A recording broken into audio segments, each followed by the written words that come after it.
शिरोळ तालुका जिल्हा परिषद पंचायत समिती उमेदवार प्रचार शुभारंभ श्री क्षेत्र नृसिंहवाडी ते संपन्न। काँग्रेसला निवडून द्या, विकासाला साथ द्या। पुण्यश्लोक अहिल्यादेवी यांनी बांधलेल्या घाटमंदिरे पाडणाऱ्या शंकराचार्य यांची शंकराचार्य पदवी काढून घेणारा भाजप कसला हिंदुत्ववादी असा घणाघाती आरोप सतेज उर्फ बंटी पाटील यांनी नृसिंहवाडीत केला। तर शिरोळ तालुक्यातील जिल्हा पंचायत समिती निवडणुकीत महाविकास आघाडीला ताकदीने निवडून द्या असं आवाहन केलं। श्री क्षेत्र नृसिंहवाडीत आज शुक्रवारी जिल्हा परिषद पंचायत समिती निवडणुकीचा प्रचार शुभारंभ आमदार सतेज उर्फ बंटी पाटील, माजी खासदार राजू शेट्टी, दत्त उद्योग समूहाचे प्रमुख गणपतराव पाटील यांच्यासह मान्यवरांच्या हस्ते श्रीफळ वाढवून प्रचाराचा शुभारंभ केला। यावेळी अध्यक्षस्थानी अनंत धनवडे होते। यावेळी बोलताना आमदार सतेज पाटील यांनी नोकऱ्यांसाठी 30 लाख कोटी गुंतवणूकची वल्गना करणाऱ्या भाजपनं नोकऱ्या देण्याचं खोटं आमिष दाखवत आहे। आम्हाला रोजगार द्या असं सांगत कोल्हापूर जिल्ह्याचा सत्तेचा सुकाणू फिरवण्याची ताकद शिरोळ तालुक्यामध्ये आहे असं सांगितलं। तर माजी खासदार राजू शेट्टी यांनी पैशाचा प्रचंड वापर नगरपालिका निवडणुकीत केला जात आहे। ग्रामीण भागात आहे, आम्ही रिंगणात आहेच, इथं कोणी मालक नाही, त्यामुळे सच्चा कार्यकर्त्याला न्याय द्यायचा म्हणून आम्ही आघाडी केली आहे। आमचे उमेदवार प्रस्थापित नाही, तर ज्यांना राजकारणाचा गंध नाही त्यांना आम्ही उमेदवारी दिली आहे। शिरोळ तालुक्याचे आमदार पद आमच्याकडे सारे पाटील यांच्याकडे होतं, परंतु आम्ही कधी टक्केवारीत तोंड मारलं नाही। आपल्यातले मतभेद बाजूला ठेवून एकदिलाने काम सुरू आहे। फेविकॉल का जोड हे टूटेगा नाही, बघूया मालक काय करतात। भांडायचे वेळी भांडलोय, जेव्हा लोकशाही वाचवायची असेल तेव्हा हे लोक गुन्हेगारीला चालना देत असतील तेव्हा आम्ही मैदानात उतरलोय। त्यानंतर दत्त उद्योग समूहाचे प्रमुख गणपतराव पाटील यांनी शेतकरी संघटना, काँग्रेस व शिवसेना एका मॅनात राहून शिरोळ तालुक्याचा विकास करतील। यावेळी मनोगत उभाटा गटाचे जिल्हाध्यक्ष संजय चौगुले, स्वाभिमानी शेतकरी संघटनेचे सचिन शिंदे, विश्वजित कांबळे, स्वाती सासने आदींनी मनोगत व्यक्त केली।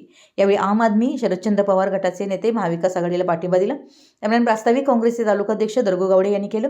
त्यानंतर उमेदवारांची ओळख व माहिती देण्यात आली। यावेळी उभाटा गटाचे वैभव उगळे, मधुकर पाटील, दत्त कारखानाचे चेअरमन रघुनाथ पाटील, संचालक शेखर पाटील, उदय पाटील, अनंत धनवडे, सचिन शिंदे, विठ्ठल मोरे, विशाल चौगुले, संजय अनुसे, विक्रम पाटील, अवधूत धनवडे यांच्यासह तालुक्यातील जिल्हा परिषद पंचायत समितीचे उमेदवार, आघाडीचे पदाधिकारी, कार्यकर्ते, महिला उपस्थित होत्या। कारण की या निवडणुका अगदी शॉर्ट पिरियडमध्ये आहेत। 23 दिवसाचा कार्यक्रम आहे आणि पुढच्या 8 दिवसामध्ये 3 तारखेला प्रचार संपणार आहे, 5 तारखेला मतदान होणार आहे आणि म्हणून एक तालुक्यात जायला वेळ लागणार। म्हणून आज म्हणलं शिरोळ बसून आपण सुरुवात करू, नरसिंहवाडी बसनं दत्ताचा आशीर्वाद त्या ठिकाणी घेऊया आणि जिल्ह्याच्याच शुभारंभाची सुरुवात इथं झाली असं म्हणायला काय हरकत नाही। ज्याचा उल्लेख अनेक वक्त्यांनी केला की या निवडणुका महापालिका असतील, जिल्हा परिषद असतील, होतात का नाही अशी शंका निर्माण झाली होती। मधल्या काळामध्ये सामान्य माणूस विसरून गेला होता की आपल्याला महापालिका, नगरपालिकेला मतदान करायचं असतंय। एवढा वेळ या निवडणुकीला लागला होता, परंतु या सुप्रीम कोर्टाच्या निर्णयामुळे सुदैवानं या निवडणुका लागल्या आणि ग्रामीण भागाच्या विकासाचं चक्र ज्या जिल्हा परिषदच्या माध्यमातून चालतं त्याचा निर्णय आता येणाऱ्या 5 तारखेला होणार आहे। मगाशी शेट्टी साहेब आम्ही अतिग्रहामध्ये होतो त्यावेळी देखील आम्ही सगळ्यांनी सांगितलं की बऱ्याचदा ग्रामपंचायतचा आमचा संबंध येतो, जिल्हा परिषद पंचायत समितीचं आमचं काय काम आहे असं वाटतं, परंतु ज्या काही योजना आहेत, ज्या काही गोष्टी ग्रामीण भागाच्या विकासाच्या आहेत त्या सगळ्या गोष्टी ह्या जिल्हा परिषद पंचायत समितीच्या माध्यमातूनच तुमच्यापर्यंत येत असतात। आज एखादी लस द्यायचं असेल तर प्राथमिक आरोग्य केंद्रात जावं लागतं, आमच्या मुलामुलींना अंगणवाडीच्या शाळेत घालावं लागतं, जिल्हा परिषदच्या शाळेमध्ये आम्ही त्या ठिकाणी घालावं लागतं। ग्रामीण रुग्णालय ग्रामीण भागामध्ये सामान्य माणसांना आधार देण्याचं काम त्या ठिकाणी करतं। जल जीवन मिशनच्या माध्यमातून गावागावामध्ये पाणी पुरवठा जिल्हा परिषदच्या अखत्यारीत या ठिकाणी येतो। ग्रामीण रस्ते हे हजारो किलोमीटरचे ग्रामीण रस्ते जिल्हा परिषदच्या माध्यमातून या ठिकाणी होत असतात आणि म्हणून ही जिल्हा परिषद पंचायत समितीची निवडणूक ही ग्रामीण भागाच्या सामान्य माणसासाठी अत्यंत महत्त्वाची आहे। कारण की दररोज उठून आमचा या सगळ्याशी संबंध त्या ठिकाणी येतो। जसा गाव म्हणून ग्रामपंचायतचा संबंध येतो तसं गावातनं बाहेर पडलो की जिल्हा परिषद चालू होते, ती हायवेला येईपर्यंत जिल्हा परिषदची गरज आपल्याला असते आणि म्हणून या जिल्हा परिषदमध्ये त्या विचाराची माणसं असणं, त्या ध्येयानं जाणारी माणसं असणं ही अत्यंत काळाची गरज या ठिकाणी। आज या जिल्हा परिषदला एक मोठा इतिहास आहे। दिनकरराव यादव साहेबांच्या पासूनचा इतिहास जिल्हा परिषदला या ठिकाणी आहे आणि या जिल्हा परिषदचं महत्त्व वेगळं आहे आणि म्हणून आपल्या कोल्हापूर जिल्ह्याच्या दृष्टीनं सुद्धा ही जिल्हा परिषदची निवडणूक महत्त्वाची. आज जिल्ह्यामध्ये आम्ही बघतोय कोल्हापूर महापालिकेमध्ये सगळी भांडणं विसरून एकत्रित ते आले, परंतु आता जिल्ह्यामध्ये कुठे एकत्रित या ठिकाणी आले नाहीत. आज वांदी एवढी लागलेली आहेत, तालुक्यामध्ये त्यांच्यात भांडणं लागलेली आहेत, ही परिस्थिती त्या ठिकाणी. परंतु गेल्या महिनाभर नगरपालिका नगरपंचायतच्या निवडणुका लागल्या त्यापासून शेट्टी साहेब असतील, दादा असतील, शिवसेनेचे आमचे सहकारी असतील, चर्चा चालू होत्या आणि मला दादांचे आभार मानायचे आहेत, शेट्टी साहेबांचे आभार मानायचे आहेत की जिल्ह्याचा नेता म्हणून शिरोळमध्ये काही लक्ष द्यावं लागलं नाही. तुम्ही सगळ्यांनी अगदी सामंजस्यानं ह्या सगळ्या सीट वाटप या ठिकाणी केल्या. हातकणंगल्यामध्ये पण आमचं सीट वाटप चांगलं झालं. 1-2 जागांवर आमचं काही चालू आहे, ते सुद्धा उद्या परवा आमचं भेटून जाईल. परंतु या जिल्ह्यामध्ये काँग्रेस असेल, शिवसेना उद्धव ठाकरे गट असेल किंवा राजू शेट्टी साहेब असतील, गडिंग्लजमध्ये आम्ही वंचित बरोबर त्या ठिकाणी आघाडी केलेले, इंडिया आघाडी म्हणून कागलमध्ये सुद्धा ही लढाई आम्ही प्रामुख्यानं शिवाजीराव मगदूम वगैरे शेट्टी साहेब सगळ्यांनी इंडिया अलायन्स म्हणून कागलमध्ये सुद्धा सीटा त्या ठिकाणी लावलेल्या आहेत. साधारणपणे या जिल्ह्यामध्ये सगळीकडं जिल्हा परिषद पंचायत समिती लढण्याचा प्रयत्न आम्ही करतो. हे लोकांना मी का सांगतोय, कारण की एका बाजूला सत्तेचा या ठिकाणी डोंगर उभा आहे, तो डोंगर या ठिकाणी पैशाचा डोंगर आहे, मोहाचा डोंगर आहे, या ठिकाणी आमिष दाखवणारा डोंगर आहे आणि हा एवढा सत्तेचा डोंगर असताना सुद्धा या डोंगराच्या विरुद्ध लढाई करण्याची तयारी कोल्हापुरातला स्वाभिमानी माणूस आज सुद्धा करतोय. हे मला ठामपणे आपल्याला या ठिकाणी सांगायचं, हे मला ठामपणे सांगायचं आहे की सत्तेचा तराजू एका बाजूला झुकला असं या ठिकाणी कुणाकुणाला वाटत असेल, परंतु तो झुकलेला नाही. हे कोल्हापूर महापालिकेच्या निकालावरून या ठिकाणी स्पष्ट झालेलं आहे. कोल्हापूर महापालिकेच्या निकालावरून स्पष्ट झालं, सत्तेतले सगळे एका बाजूला होते, परंतु कोल्हापुरातली जनता ही खऱ्या अर्थानं धुरंधर निघाली की 34 जागा या मला देण्याचं काम त्यांनी त्या ठिकाणी केलं. आणि म्हणून सत्याचा सारीपाट कुणाच्या एकाच्या नावावर या ठिकाणी होत नसतो. लोकशाहीमध्ये 7-12 कुणाच्या नावावर या ठिकाणी लागत नसतो. हे सत्तेत असणारे त्या ठिकाणी लक्षात ठेवलं पाहिजे. आणि म्हणून आज सुद्धा शिरोळ तालुक्यामध्ये ज्याचा उल्लेख शेट्टी साहेबांनी केला की शिरोळ तालुक्यामध्ये देखील सत्तेचा 7-12 कुणाकडे नाही आहे. या कोल्हापूर जिल्ह्यामध्ये सत्तेचा 7-12 भाजप किंवा शिंदे गट किंवा अजित पवार गटाकडे या ठिकाणी नाही आहे. तो सत्तेचा 7-12 देण्याचा निर्णय या 5 तारखेला कोल्हापुरातली सामान्य जनता या ठिकाणी घेणार. या 5 तारखेला तो निर्णय होणार आहे की या सत्तेमध्ये खऱ्या अर्थानं कोण लोकांची सेवा करू शकतं, कोल्हापूरकरांना कोण न्याय देऊ शकतं, या जिल्ह्याला सन्मानपूर्वक वागणूक कोण देऊ शकतं, हे या ठिकाणी ठरलं जाणार. काय महायुतीच्या काळामध्ये काय चाललं, गेल्या वर्षभरामध्ये देवेंद्र फडणवीसांच्या नेतृत्वाखाली या राज्यामध्ये सत्ता आहे. आज पेपर उघडला, पेपरमध्ये आम्हाला आकडेवारी बघायला मिळाली, 30 लाख कोटी रुपयाची इन्व्हेस्टमेंट महाराष्ट्रामध्ये येणार आहे म्हणून आकडेवारी मिळाली. मी दुपारी माध्यमांना सांगितलं, कदाचित आता वर्षभरानं महाराष्ट्रामध्ये अशी परिस्थिती होईल की 4 नोकऱ्या असतील आणि नोकरी मागणारा एकच असेल असं वाटायला लागले मला. म्हणजे 30 लाख कोटीच्या घोषणा म्हणजे नोकऱ्या सगळ्यांना मिळणार आहेत असं एक खोटं वातावरण या ठिकाणी करण्यात आलेलं आहे. आकडेवारी बघितली 5 वर्षातली, देवेंद्र फडणवीसजी मुख्यमंत्री असताना डावसला गेले 3 लाख कोटीवरची चर्चा आता 30 लाख आणि 40 लाख कोटीवर या ठिकाणी आली. आमचा तुमच्या 30 लाख आणि 40 लाख कोटीचा आकडा नको आहे, आम्हाला तुम्ही रोजगार किती देणार हा आकडा आमच्यासाठी या ठिकाणी महत्वाचा.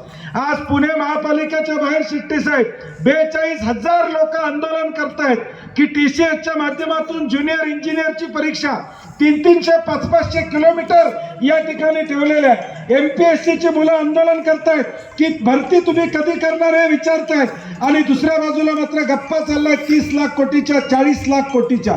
हे तुमच्या समोर का सांगतोय, कारण की माझ्या माता भगिनींना विचारायचं आहे, सोनं 1 तोळा आणि 1 किलो चांदीचा भाव एकच आहे. मला वाटतं तर का महाग आहे? सोनं 1 तोळा चांदीपेक्षा महाग आहे. म्हणजे आता आमच्या भगिनींचा अलंकार म्हणजे घरात आमची भगिनी असू दे, कोण असू दे, दसरा असू दे, दिवाळी असू दे, सण असला तर या ठिकाणी सोन्याचा दागिना आम्ही करत होतो. आता तो दागिना करायचं सुद्धा या ठिकाणी आमच्या नशिबात नाही. एवढं चांगलं काम भाजपनं या राज्यामध्ये त्या ठिकाणी केलं.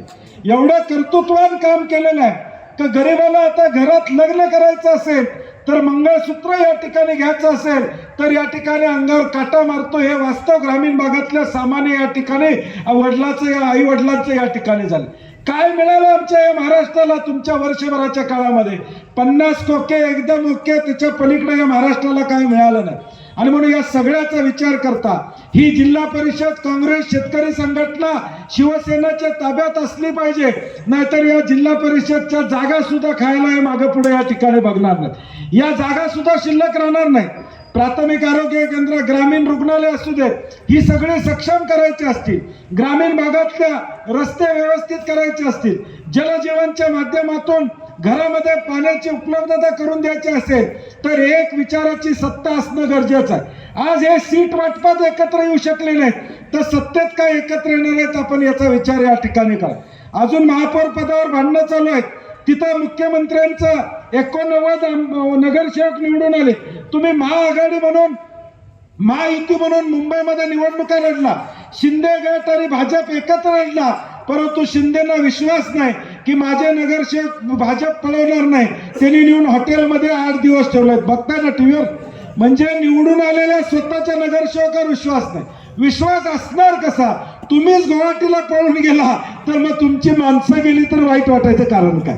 तुम्ही जर उद्धव ठाकरेंना फसवून गुवाहाटीला गेला असतील तर मग तुमची माणसं गेली तर वाईट वाटायचं कारण काय?